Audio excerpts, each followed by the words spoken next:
भाजप राहुल गांधीची खासदारकी रद्द करायला निघालं. एवढंच नाही तर त्यांना आयुष्यभर निवडणूक लढता येणार नाही या दृष्टीनं भाजपनं पाऊल टाकलंय. कारण की भाजप सरकार राहुल गांधींना पूर्णपणे घाबरले. नेमकं असं काय झाले तेच आपण या व्हिडिओमधून पाहणार आहोत. हे फक्त पंतप्रधानांचं सरेंडर नाही.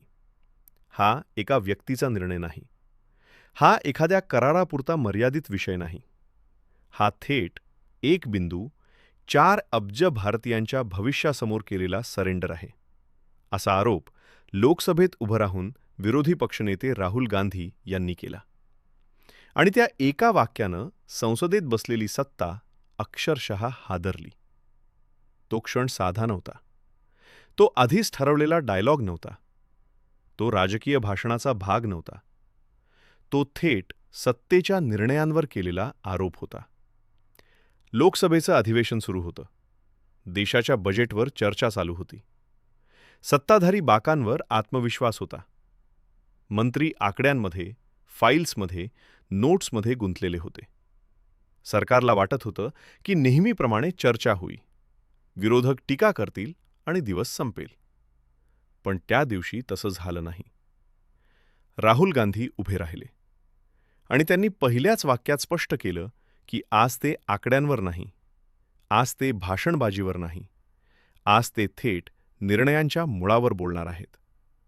ते म्हणाले, हे फक्त पंतप्रधान नरेंद्र मोदी यांचं सरेंडर नाही. हे एक बिंदू 4 अब्ज भारतीयांच्या भविष्यासमोर केलेलं सरेंडर आहे. सभागृहात क्षणभर शांतता पसरली. सत्ताधारी बाकांवर हालचाल सुरू झाली. कारण हा आरोप भावनिक नव्हता. तो थेट देशाच्या सार्वभौमत्वावर बोट ठेवणारा होता. राहुल गांधी पुढे म्हणाले, सामान्य परिस्थितीत कुठलाही पंतप्रधान भारताची शेती, भारताची ऊर्जा सुरक्षा, भारताचा डेटा आणि भारताची आर्थिक स्वायत्तता अशा पद्धतीनं गहाण ठेवत नाही. मग प्रश्न असा आहे की पंतप्रधान नरेंद्र मोदी यांनी हे सगळं का केलं? या प्रश्नाचं उत्तर देताना राहुल गांधी थांबत नाहीत. ते थेट एक उदाहरण देतात, मार्शल आर्टचं. ते सांगतात, जेव्हा तुम्ही प्रतिस्पर्ध्याला पकडताना चुकता, जेव्हा तुम्ही त्याला चोक करण्याऐवजी तोच तुम्हाला चोक करतो, तेव्हाच तुमचा पराभव सुरू होतो. ते म्हणतात, आज भारत त्या अवस्थेत आहे. अमेरिकेनं भारताला चोक केलं आहे. आणि जेव्हा माणूस चोक होतो तेव्हा त्याच्या डोळ्यात भीती दिसते. ती भीती मला पंतप्रधानांच्या डोळ्यात दिसते. हा आरोप ऐकून सत्ताधारी बाकांवर अस्वस्थता स्पष्ट दिसत होती. कारण हा आरोप फक्त धोरणांवर नव्हता, तो हेतूंवर होता. यानंतर राहुल गांधी अमेरिकेसोबत झालेल्या ट्रेड डीलकडे वळतात. ते स्पष्ट शब्दात सांगतात, ही ट्रेड डील भारताच्या हितासाठी नाही. ही ट्रेड डील भारतीय शेतकऱ्यांच्या हितासाठी नाही. अमेरिकन यांत्रिक शेतीसाठी भारतीय बाजार खुले करण्यात आले आहेत. याचा अर्थ असा की ज्यांच्याकडे मोठ्या यंत्रणा आहेत, ज्यांच्याकडे अमाप भांडवल आहे, तेच टिकतील.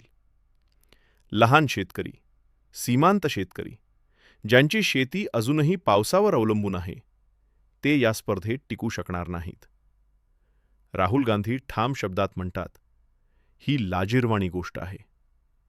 याआधी कुठल्याही पंतप्रधानांनी भारतीय शेतीला अशा पद्धतीनं उघडं पाडलं नव्हतं. आणि तुमच्यानंतरही कोणताही पंतप्रधान असं करण्याचं धाडस करणार नाही.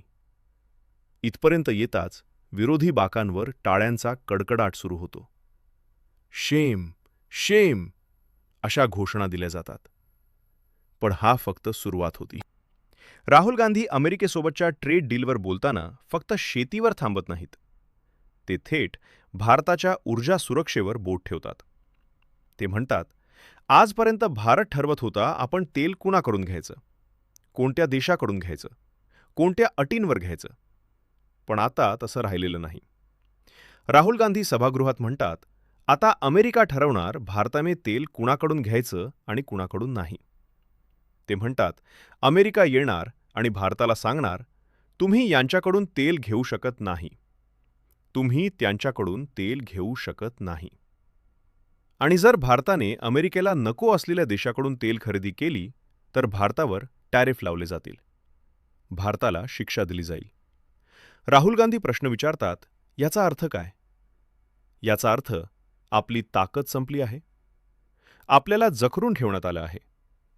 ते थेट म्हणतात, तुम्हाला लाज नाही वाटत की तुम्ही भारत मातेला विकलं आहे? तुम्हाला लाज नाही वाटत की भारताची ऊर्जा सुरक्षा तुम्ही दुसऱ्या देशाच्या हातात दिली आहे? सभागृहात पुन्हा एकदा गोंधळ उडतो. विरोधी बाकांवरून जोरदार टाळ्या वाजतात. शेम, शेम अशा घोषणा ऐकू येतात.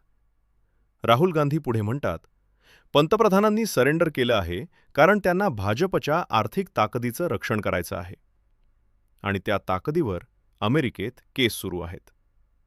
यानंतर राहुल गांधी भारताच्या सर्वात मोठ्या ताकदीकडे वळतात, डेटा.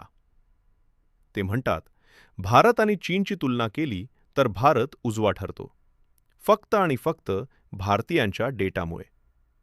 पण हा डेटा कुठल्याही निगोशिएशनशिवाय अमेरिकेला दिला गेला आहे. डेटा लोकलायझेशनचा नियम सोडून देण्यात आला आहे. डिजिटल व्यापाराच्या नियमांवरचा भारताचा कंट्रोल संपवण्यात आला आहे. अमेरिकेला मोफत डेटा मिळणार आहे. 20 वर्षांची करमुक्ती मिळणार आहे. राहुल गांधी म्हणतात, ही आपली सर्वात मौल्यवान संपत्ती आहे आणि ती तुम्ही अमेरिकेला देऊन टाकली आहे. ते पुढे सांगतात, भारतावर अमेरिकेचा टॅरिफ 3% 18% गेला आहे आणि अमेरिकेवर असलेला भारतीय टॅरिफ 16% 0 आणला आहे.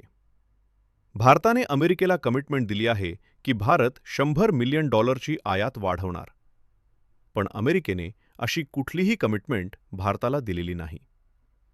राहुल गांधी ठामपणे म्हणतात, ट्रेड डीलच्या नावाखाली भारताच्या अर्थव्यवस्थेवर हा थेट हल्ला झाला आहे आणि आपले पंतप्रधान हात मागे बांधून शांतपणे उभे राहून हे सगळं बघत आहेत.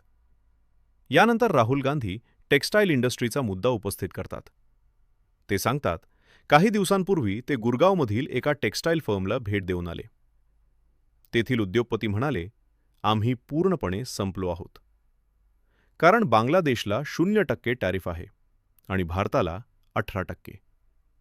राहुल गांधी प्रश्न विचारतात, जर भारतीय टेक्स्टाईल इंडस्ट्रीच्या कॉम्पिटिटरला 0% टॅरिफ असेल तर भारतीय उद्योगाने नेमकं करायचं काय? ते म्हणतात, भारताची एक अख्खी इंडस्ट्री संपली आहे. सरकारला याचं काहीच वाटत नाही. यानंतर राहुल गांधी थेट मोठ्या उद्योगपतींची नावं घेतात. ते अनिल अंबानी यांच्याबद्दल म्हणतात, माझा प्रश्न आहे, ते अजून जेलमध्ये कसे नाहीत? कारण त्यांचं नाव ॲप्स्टीन फाईल्समध्ये आलं आहे. ते केंद्रीय मंत्री हरदीप सिंग पुरी यांनाही प्रश्न विचारतात. अंबानींची ॲप्स्टीनसोबत ओळख कोणी करून दिली? मला माहिती आहे ही ओळख कोणी करून दिली. हरदीप पुरी यांनाही माहिती आहे ही ओळख कोणी करून दिली. ते म्हणतात, मी हा डेटा सहप्रमाण सिद्ध करून दाखवीन. ॲप्स्टीन फाईल्सबद्दल डिपार्टमेंट ऑफ जस्टिसच्या फाईल्स आहेत, ज्यात हरदीप पुरी आणि अनिल अंबानी यांची नावं आहेत. यावर सभागृहात प्रचंड गदारोळ होतो. किरण रिजिजू हक्कभंगाची नोटीस देण्याची भाषा करतात. पण राहुल गांधी थांबत नाहीत. ते पुढे गौतम अदानी यांचाही उल्लेख करतात. ते म्हणतात, अदानींवर अमेरिकेत केस सुरू आहे. समन्स निघाला आहे. 18 महिने झाले पण भारत सरकारनं त्याला उत्तर दिलेलं नाही. ते म्हणतात, कुठल्याच पंतप्रधानांनी नॉर्मल सिच्युएशनमध्ये हे केलं नसतं. संसदेत राहुल गांधींचं भाषण संपलं होतं. पण त्यानंतर सुरू झालेला वाद भाषणापेक्षा जास्त मोठा ठरणार हे तेव्हाच स्पष्ट झालं होतं. कारण राहुल गांधींनी फक्त सरकारवर टीका केली नव्हती, तर सत्तेच्या नैतिकतेवरच प्रश्नचिन्ह उभं केलं होतं. याच पार्श्वभूमीवर भाजपकडून पुढचा डाव टाकला गेला. भाजप खासदार निशिकांत दुबे समोर येतात आणि ते थेट घोषणा करतात की राहुल गांधींची संसद सदस्यता रद्द केली पाहिजे. निशिकांत दुबे म्हणतात, मी लोकसभेत राहुल गांधींच्या विरोधात मोशन दाखल केलं आहे. त्यांचा आरोप असा आहे की राहुल गांधी परदेशी शक्तींच्या मदतीनं देशाला गुमराह करत आहेत, देशद्रोही भाषा वापरत आहेत आणि म्हणून त्यांना आयुष्यभरासाठी निवडणूक लढवण्यापासून बंदी घातली पाहिजे. हा आरोप ऐकून एक नवा प्रश्न उभा राहतो. जर राहुल गांधी खरंच देशद्रोही काम करत असतील, जर ते देश तोडण्याचा कट रचत असतील, तर मग सरकार का थांबतं? सरकारकडे सगळी यंत्रणा आहे, इंटेलिजन्स आहे, डॉक्युमेंट्स आहेत, परदेशातून कागदपत्र मागवण्याची ताकद आहे. मग गेल्या 2 ते 3 वर्षात सरकार राहुल गांधींविरोधात एकही ठोस पुरावा का सादर करू शकलेलं नाही? सोरॉस राहुल गांधी कनेक्शनची ढोलबाजी होते, पण एकही चिठ्ठी, एकही ईमेल, एकही दस्तऐवज समोर येत नाही. हा प्रश्न आता फक्त राहुल गांधींचा राहत नाही, तो सरकारच्या विश्वासार्हतेचा प्रश्न बनतो. याचवेळी केंद्रीय मंत्री हरदीप सिंग पुरी मीडियासमोर येतात. ते एक प्रेस कॉन्फरन्स घेतात आणि पहिल्यांदाच स्वतः कबूल करतात की त्यांची जेफ्री ॲप्स्टीनसोबत भेट झाली होती. ते म्हणतात, मी 3 ते 4 वेळा जेफ्री ॲप्स्टीनला भेटलो आहे. पण इथूनच वाद आणखी गंभीर होतो. कारण आता समोर येणाऱ्या रेकॉर्ड्सनुसार 3 ते 4 नाही, तर 7 ते 8 भेटींचे संदर्भ समोर येतात. 2014 पासून 2017 पर्यंत सलग मेल्स, भेटी, डिनर, कॉफी मीटिंग्स याचे तपशील समोर येतात. मग प्रश्न उभा राहतो, जर तुम्ही खरं बोलत होतात, तर भेटींची संख्या कमी का सांगितली? जर हे सगळं फक्त प्रोफेशनल होतं, तर तारीखा, संदर्भ, मेल्स लपवण्याची गरज का पडली? देशाचा DNA एक गोष्ट सांगतो. भारतामध्ये चूक मान्य केली, मनापासून माफी मागितली, तर लोक माफ करतात. पण जेव्हा अर्धसत्य सांगितलं जातं, काही लपवलं जातं, तेव्हा संशय वाढतो.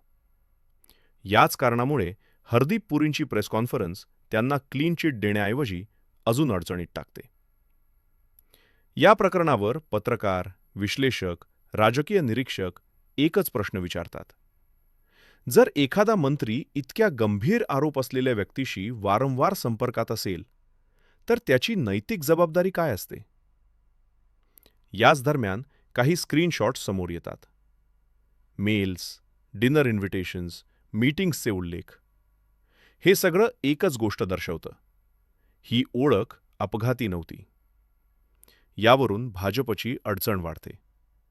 कारण एकीकडे राहुल गांधींची सदस्यता रद्द करण्याची मागणी होते आणि दुसरीकडे स्वतःच्या मंत्र्यांबाबत सरकार मौन बाळगतं. संघ, RSS, नैतिकतेचे धडे देणारी व्यवस्था या सगळ्यावर शांत का आहे? हा प्रश्न उघडपणे विचारला जाऊ लागतो. दरम्यान राहुल गांधी पुन्हा एकदा सभागृहाबाहेरही सरकारशी संवाद साधायचा प्रयत्न करतात. ते काही भाजप मंत्र्यांशी बोलण्याचा प्रयत्न करतात. पण हे मंत्री राहुल गांधींशी बोलणं टाळून निघून जातात. यावर काँग्रेस त्यांना पळ काढणारे मंत्री असं म्हणत ट्रोल करते. रात्रीपर्यंत राजधानीचं वातावरण पूर्णपणे तापलेलं असतं. संसदेच्या आवारात काँग्रेस खासदार मोठ्या संख्येनं एकत्र येतात आणि एकच घोषणा देतात, नरेंद्र सरेंडर, नरेंद्र सरेंडर. हा नारा फक्त घोषणाबाजी राहत नाही, तो राजकीय प्रतीक बनतो. भाजप पलटवार करते. अर्थमंत्री काँग्रेसवर आरोप करतात की भारताला विकण्याचं काम काँग्रेसनं केलं होतं. पण तरीही त्या दिवसाची ओळख एकाच गोष्टीवर ठरते, राहुल गांधींचे आरोप. ट्रेड डील, डेटा, ऊर्जा सुरक्षा, शेतकरी, टेक्स्टाईल उद्योग, अदानी, अंबानी, ॲप्स्टीन फाईल्स आणि मंत्र्यांच्या भेटी. हे सगळे मुद्दे एकत्र येऊन सरकारसमोर सर्वात कठीण प्रश्न उभा करतात. हा प्रश्न एखाद्या पक्षाचा नाही. हा प्रश्न एखाद्या व्यक्तीचा नाही. हा प्रश्न आहे, भारत खरंच स्वतंत्र निर्णय घेतोय का? की दबावाखाली आपलं भविष्य गहाण ठेवलं जातंय?